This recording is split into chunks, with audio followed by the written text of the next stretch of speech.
컨퍼런스의 그 첫 번째 세션. Hi everyone. My name is Julian Lee and I'm a technical pre-sales consultant at Revolution Analytics, sometimes also known as a data scientist. And today I'm going to share with you a little bit about what's going on in Asia and specifically in Singapore, the data scientists, right?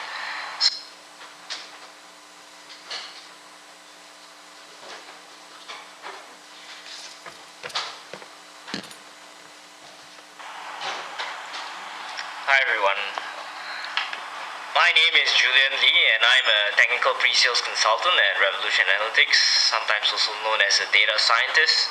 And today I'm going to share with you a little bit about what's going on in Asia and specifically in Singapore, the data scientists, right? Start off my talk with a little bit about who I am and how did I get into this sort of position and this sort of role.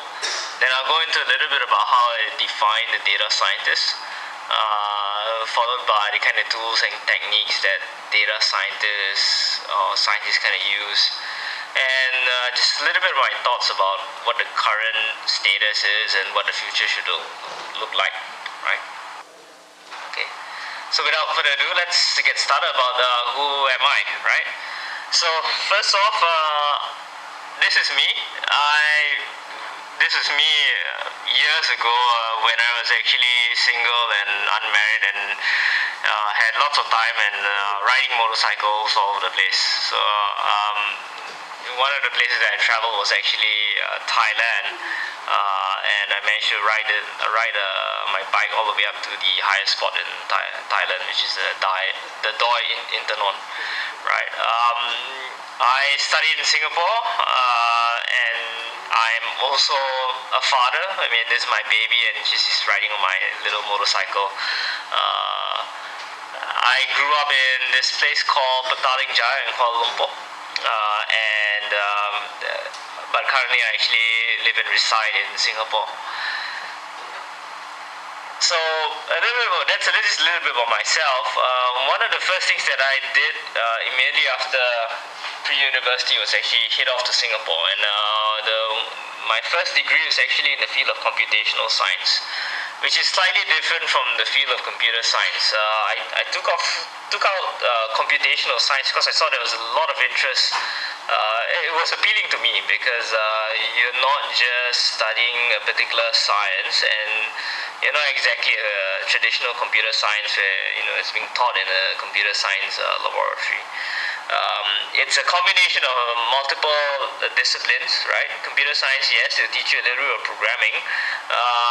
They will teach you a little bit about they'll teach you all about the applied mathematics, numerical methods. They'll teach you math, get you a good grounding in math to begin with. And lastly, what in a traditional computational science course is actually they provide you some scientific discipline to master. For me, I chose biology because I felt that this is going to take off, right? I grew up learning, watching Dolly the sheep, and then the whole human genome getting sequenced in those years, and I thought that biology is going to be the next best thing with bioinformatics, computational biology, and stuff like that. So that was my first degree, and when I completed that, naturally the first place I worked at was actually a place where I did that sort of work, right? I started off at the National Cancer Center in Singapore. This is the building, and that's how it looks like. And what I focused on in this laboratory, in this very scientific setup, was actually stomach cancer, gastric cancer.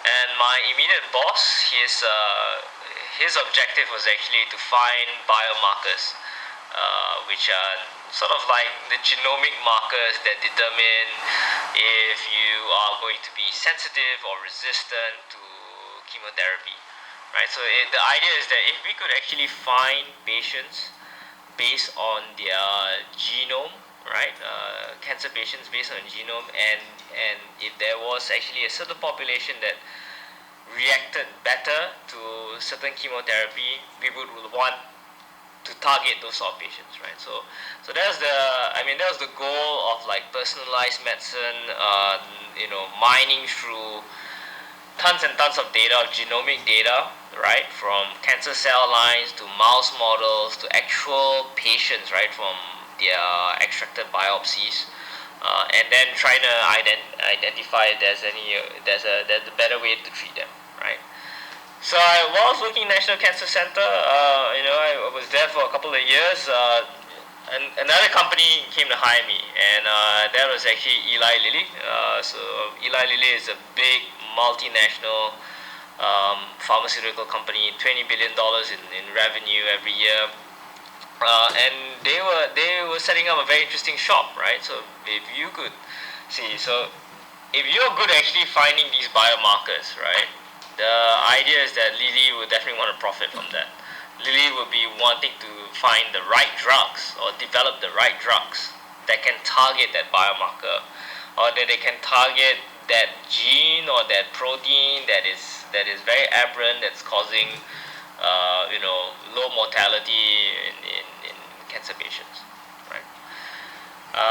So they hired me and I joined the systems biology lab led by Dr. Greg Tucker, and it was a very interesting lab because we had tons of data, right? We had data from biologists who were constantly conducting experiments. In fact, Lilly also outsourced some of the data collection or data generation steps to other companies, right? So there's a vast range of amount of data that you can actually analyze if you're working in systems biology in Lilly. And while I was there, these two places, National Cancer Center and Eli Lilly, and looking at all these sort of data sets, and using my background in computational science, we led to a couple, right? For instance, this publication was actually that there understands that there are intrinsic subtypes of gastric cancer. So within the gastric cancer population, there are guys who actually respond differently to chemotherapy, and within that subpopulation, they also can predict survival, which means that whether a patient actually have a better 5-year survival or a poorer prognosis from his diagnosis. So these are kind of publications that we did, right? Here is actually identification of a particular biomarker. This is microRNA 486, and actually that regulates tumor progression. These type of biomarker papers have been validated, which means that a lot of experimental work has been done to ensure that this is what it does. If you basically shut this microRNA off, this is the kind of effect that you will see in mouse models and also possibly in patients.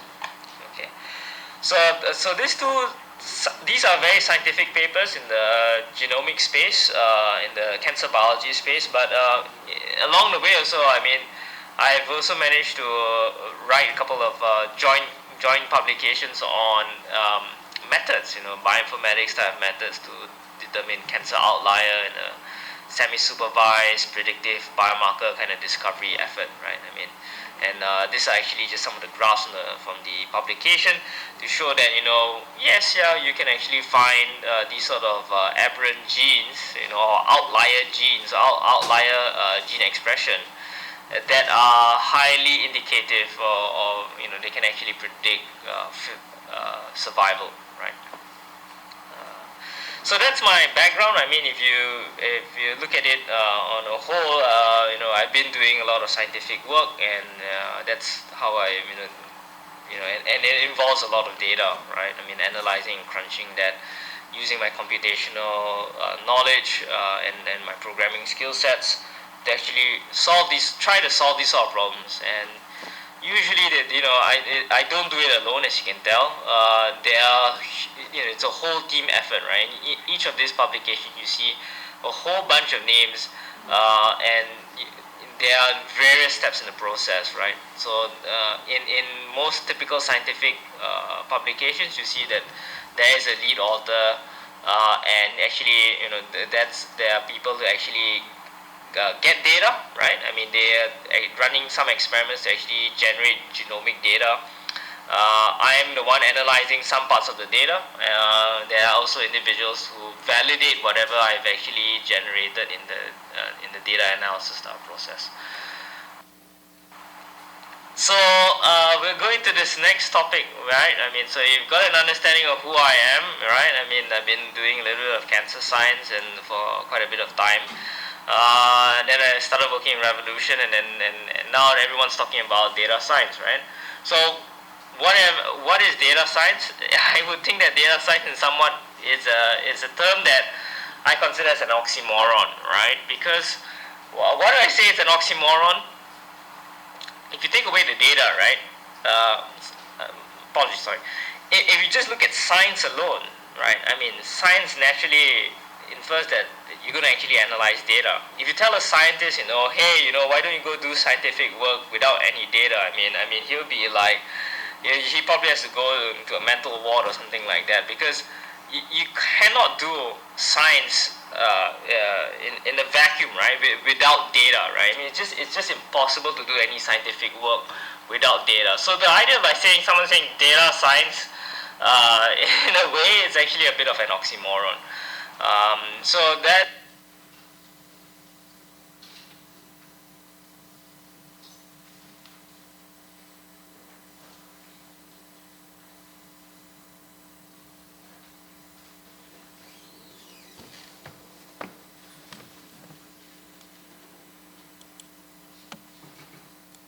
That's how I think of what data science is. I mean, I think this is a term mostly actually being used right now by the IT industry to define, and I'll come to that later. I mean, and this is actually, a lot of people are trying to define what actually data science is, and I've come out, at the end of this, we'll get an idea of what I'm talking about. So, if data science is really about scientific work, right? I mean, then let's get back to the basics, right? What is a scientist, right? I mean, what does a scientist actually do, right? And here is one of my favorite fictional scientists. He's actually from Back to the Future. As you can tell, this is Doc Brown, and he invents the time machine that can go back into time, right? But actually, that's not a real scientist. I think a real scientist, you'll see someone like some of my boss's colleagues. I mean, here is actually from National Cancer Center, Prof. David Day. You have Chun Kiat here, his postdoc, and someone from the Computational Systems Biology laboratory from Duke, NUS, Prof. Steve Rosen on the right here, right? So you can see this is actually really a team of I would call really data scientists, right? Because one, you have an experimental biologist on the left here, and also both of them experimental biologists with vast knowledge in cancer biology, and then on the right here you have a very specialized individual that analyzes the data, right, through computational methods and through machine learning, statistical algorithms. So this is really a data science team, because they're actually they're using the scientific methods to actually get data, analyze data, infer that, and all that. And which comes to the next point that I'm trying to make, right? I mean, as a scientist, right? What do they do? What are the kind of methods do they employ? I mean, and I just did a little bit of reading up on this as a scientist, and this really covers what a scientist, and also what a data scientist should do. Firstly, they should actually question, right? I mean, they should actually formulate some sort of question to solve that they're trying to solve. And as they're building that, they're actually creating a hypothesis, right? I mean, saying that, okay,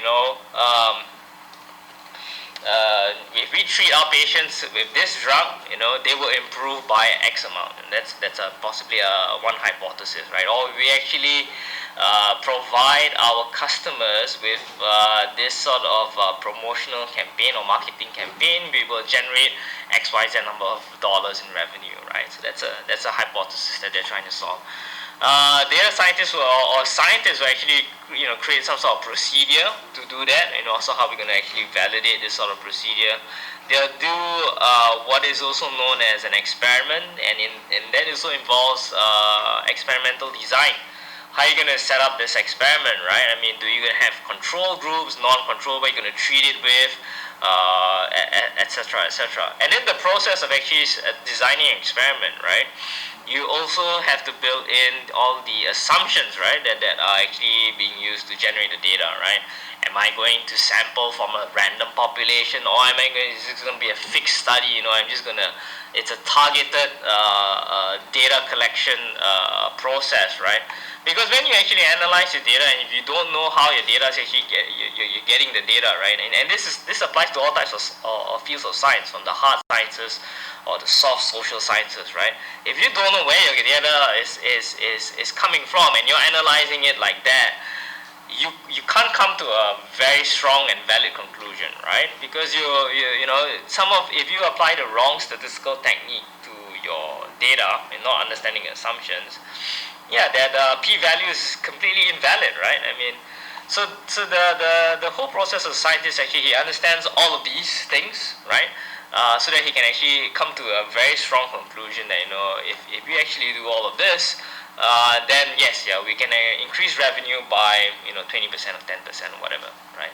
And finally, I mean, once he's done all that conclusion, he can actually create an abstract and can do some presentation to his to other peers, to his other scientists, and tell them the kind of cool work that he's done, right, in actually trying to solve the first question, right? So to summarize, right, I mean, what a scientist really does, actually, this is a very cyclical view of what he does, right? I mean, he actually experiments, conducts a lot of experiments, and then once he does his experiments, he has some observations, and then maybe he formulates some sort of theory, or the theory can be some sort of model or statistical model that eventually can be used to do some prediction, right? And he constantly upgrades his model or improves his model because as one statistician says, his name is P.V. Box. All models are wrong, right? I mean, and only some are useful. So this is the scientific process of things, and I think that's how a data scientist should actually operate, right? I'm highlighting a couple of very prominent scientists in the next couple of pictures. You may recognize them. This is actually Dr. Jane Goodall, and then she's done tremendous amount of work in primate studies, studying chimpanzees, literally living with them, collecting huge amounts of data by documenting their behavior and all this sort of patterns, and that also gives us an insight about human behavior, right? And that's the kind of work that she's been doing. Another famous woman scientist, I mean, one of the earliest women scientists around, Marie Curie, right? I mean, she was actually a physicist. You'll probably hear lots about it, and unfortunately, she had an untimely death because because of her love for science, she was exposed to radiation, right? And unfortunately, she passed away from that. Another physicist, this is a physicist that actually influenced me a lot because I actually read, his book 6 Easy Pieces. He is a great teacher. He is actually, you probably know him as Richard P. Feynman, and he does a lot of, his works in teaching physics is well known. Right. Another physicist that we have here is actually Stephen Dawkins, right? And that's actually another very famous scientist. Now this guy on the far right here, this is my favorite, and some of you will recognize him, some of you will not. I mean, he was born way before I was, I think he is definitely one of the fathers of biology or modern day biology. He is none other than Charles Darwin, right? And he came up with his theory of evolution. And the theory of evolution actually didn't come about from thin air. It came about from his long voyages out at sea, making vast observations, right? And that's Charles Darwin.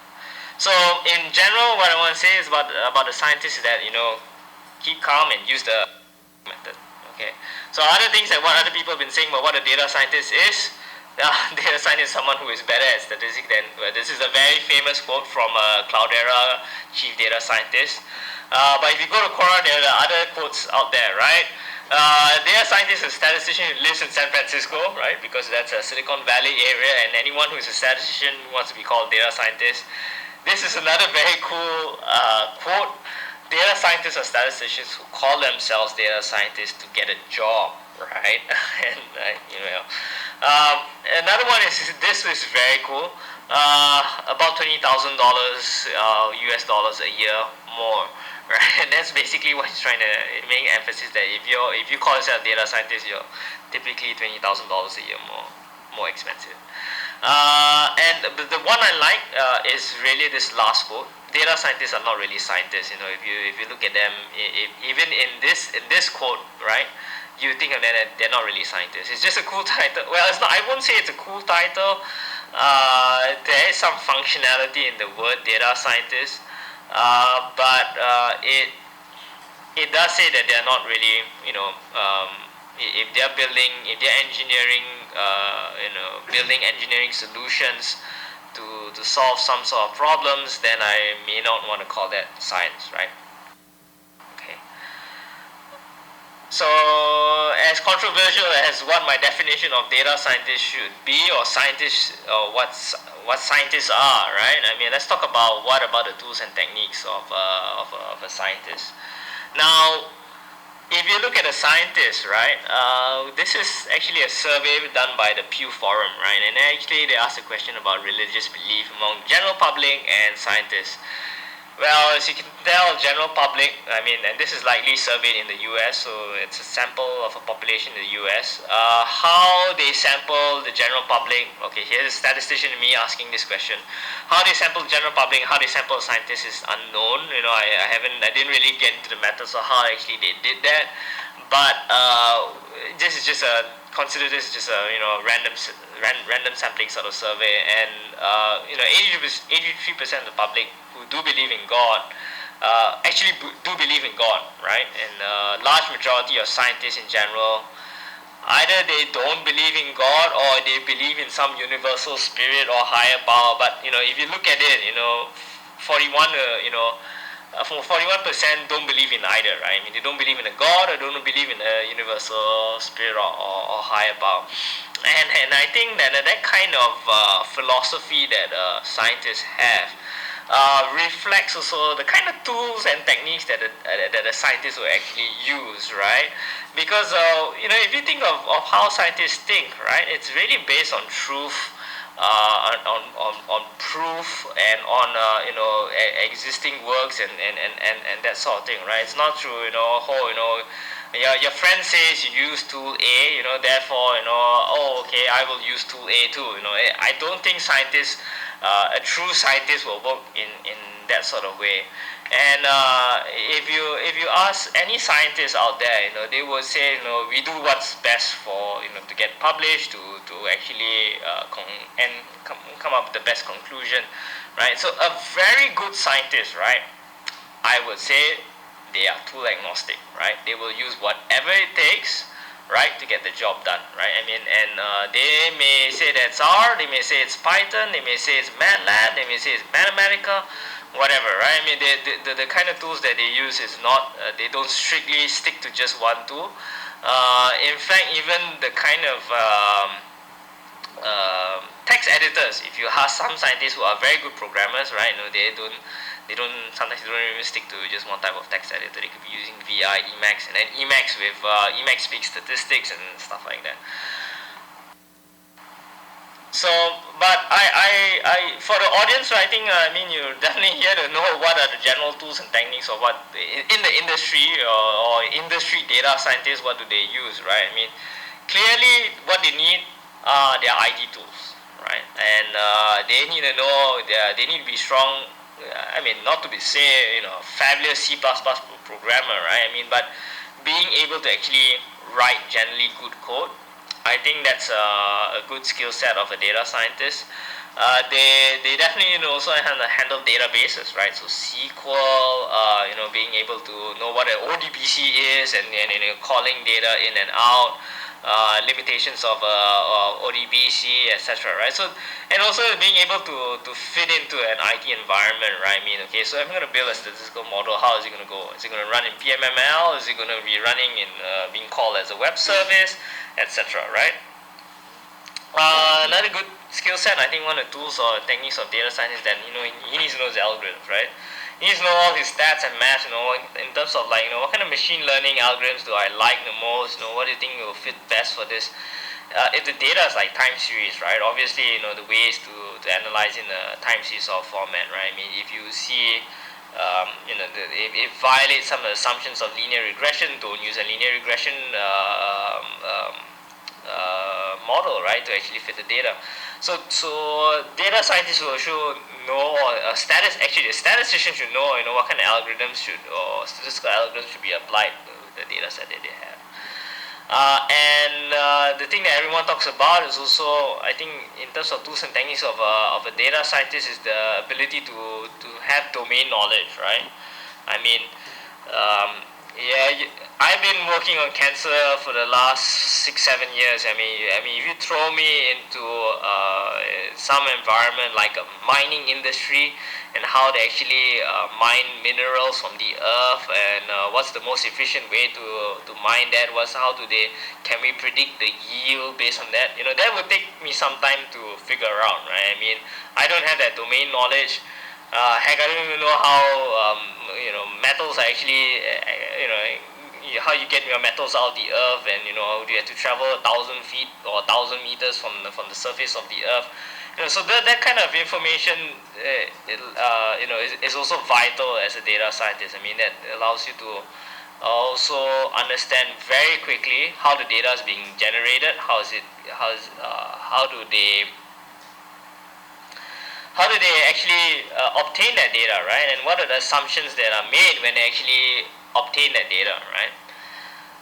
And the final thing, this more or less applies to me because I'm actually doing this now. And also it's also generally a good tool across the board, not just among data scientists, but anywhere that you work, right? One of the key things that you need to have as a tool is actually being able to communicate very well.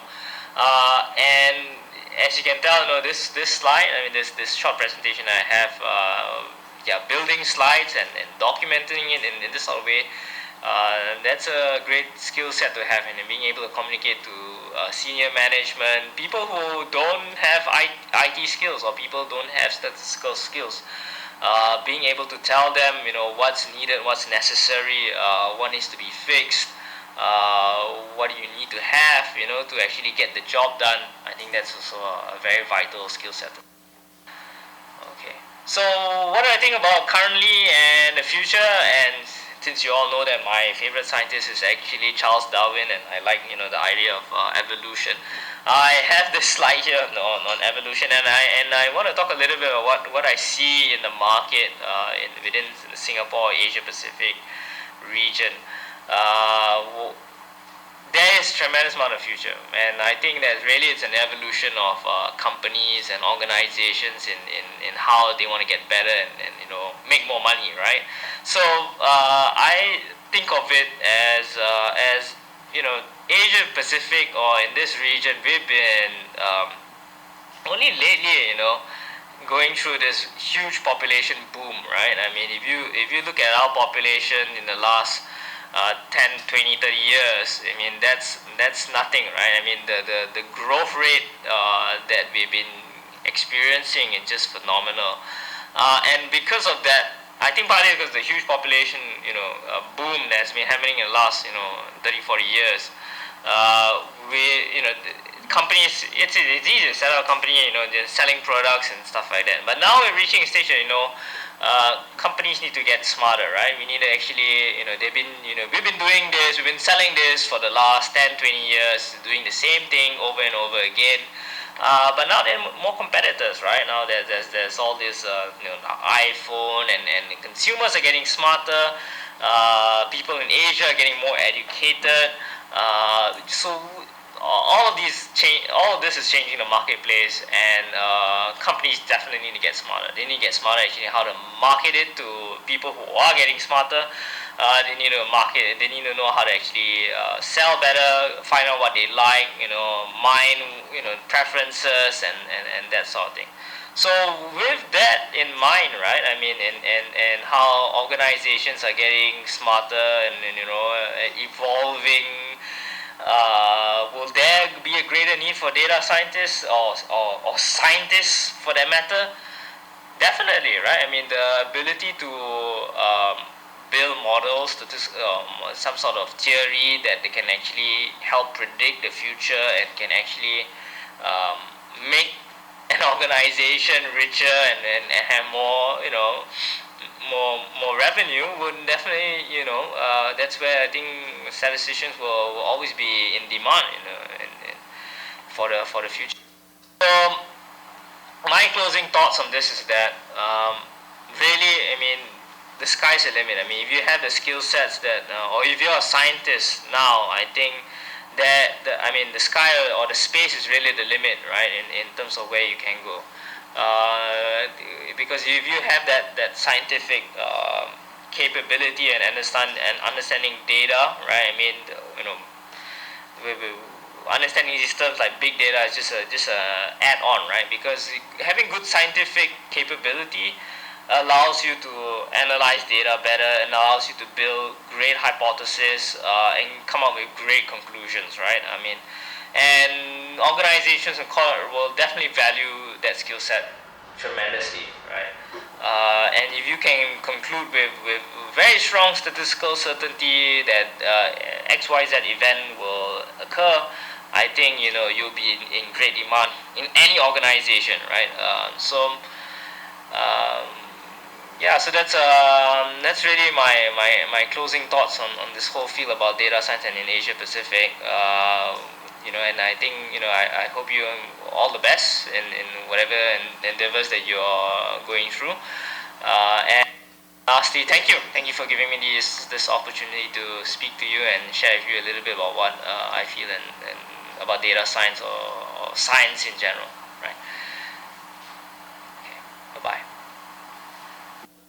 한국에 계신 많은 분들을 위해서 중요한 얘기들을 좀 추려서 말씀해 주십시오 하고 줄리안 리 레볼루션 어널리틱스의 줄리안 리에게 부탁을 했었습니다. 제가 이제 약간의 보충 설명을 하면 우선 레볼루션 어널리틱스에 대해서 조금 설명을 드릴 필요가 있겠죠. 레볼루션 어널리틱스는 소위 우리 이제 많이 사용하고 있는 오픈 소스 R의 상용화된 버전을 공급을 하고 있는 서비스하고 그다음에 소프트웨어 솔루션을 딜리버리하는 그런 유의 회사고, 이 줄리안 리 이분은 뭐 경력이 많은 분은 아닙니다만은 아카데믹 백그라운드를 가지고 필드에서 말씀드렸던 여러 가지 작업들을 하고 지금 이제 한 2년여 된 것 같은데 레볼루션 어널리틱스의 AP 싱가포르에서 일을 하고 계신 분이죠. 그래서 학교에서의 공부에 보태서 실전에서 비즈니스 환경에서 어떻게 서비스를 하냐 하는 부분들, 그 다음에 어떻게 세일즈를 할 거냐 하는 부분, 그러니까 이 데이터 사이언스를 실제로 판매하는 현장에서, 그리고 아시아 패시픽의 중심지인 싱가포르에서 활동을 하고 계신 분입니다.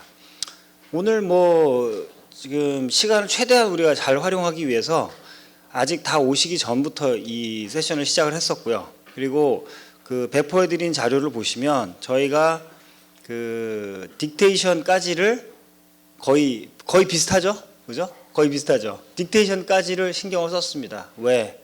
이 언어가 또 차이니스 잉글리시 이런 부분도 우리하고 좀 거리가 있을 수 있기 때문에 이거 영어 다 하시는 분들이 여기 오시겠지만 그럼에도 불구하고 테이크홈 가져가실 때 어떤 얘기들이 있었는지에 대해서 놓치지 않으시도록 저희 이런 작업들을 준비했었죠. 레볼루션 어널리틱스는 이 빅데이터와 오픈소스 R이 전개가 되면서 가장 크게 혜택을 입었다라고 전 세계적으로 얘기가 되고 있는 서비스 앤 솔루션 회사입니다. 그렇고 이런 레볼루션 어널리틱스의 AP 분을 이 스피치를 모실 수 있게끔 도와주신 분이 계시죠. 도와주신 분이 바로 그 FKBCG의 김민정 대표입니다. 그분한테도 우리가 이 자리에 참석 못하셨지만 박수 한번 드리죠. 자, 이제 그 본격적으로 그 시작을 해야 되는 상황이고요. 이제 키노트 스피치를 모시기 전에 허명 교수님의 키노트 스피치를 모시기 전에 제가 이제 늦게 오신 분들 계시고 하니까 잠깐 한번 다시 인사만 드리고 시작하겠습니다. 저는 리비전 컨설팅의 전용주입니다. 반갑습니다. 오늘 행사의 취지 길게는 아니고 짧게 말씀을 드리면 데이터 사이언티스트라는 단어와 데이터 사이언스라는 단어가 중요도에 비해서는 너무나 대한민국에서 적게 지금 관심을 받고 있다는 거죠. 그래서 사방에 보면 빅데이터 컨퍼런스들은 있고 빅데이터 세미나들은 있지만 하둡이나 R에 대한 그런 테크니컬 세미나들은 있지만 이 정작 그거를 돌릴 사람에 대한 얘기는 지금 거의 논의된 바가 없다라고 보입니다. 그래서 이참에 우리도 눈을 좀 뜨자. 눈을 뜨기 위해서 정리되지 않은 개념이지만 여러 사람들의 의견을 모아서 이 정도 범위에서 우리가 고민할 수 있구나. 그리고 그랬을 때 전 세계가 그리고 다 같이 이 지구상이 가고 있는 데이터 사이언스와 데이터 사이언티스트에 대한 흐름에서 대한민국의 현주소는 어디 있고 그 현주소를 전제로 봤을 때 우리가 어떤 준비를 해야 되고 대책을 세워야 되고 계획을 만들어야 되는지에 대해서 학생분들과 기업에 계신 분들 그리고 공공기관에 계신 분들 모두를 정책을 만드시는 분 실제로 내가 데이터 사이언티스트가 되고 싶은 분 그다음에 스스로 나는 이미 데이터 사이언티스트야 라고 생각하시는 분 이분들의 의견과 목소리들을 다양하게 모아서 한 공간에서 이야기를 해보자라는 게 행사의 취지입니다.